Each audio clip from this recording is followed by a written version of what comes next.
話俾大家聽，今日食天水圍最串嘅過橋米線，冇錯就係呢間過橋啦。睇下係咪真係咁串先。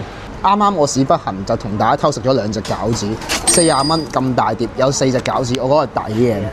佢裏面個湯最係大遺憾就係好撚辣，因為我嗌咗大辣，所以冇熬。我自己衰仔，我同大家試下隻餃子啊。隻餃子好正，同埋個菜係1對1嘅，係正到飛起。哇！真係好香韭菜味喺我口度，唔得。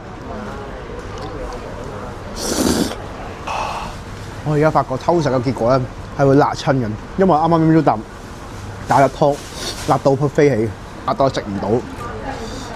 同埋證明咗我係一個食唔到辣嘅屎不鬼。我而家揾外援翻嚟幫我試下個湯先。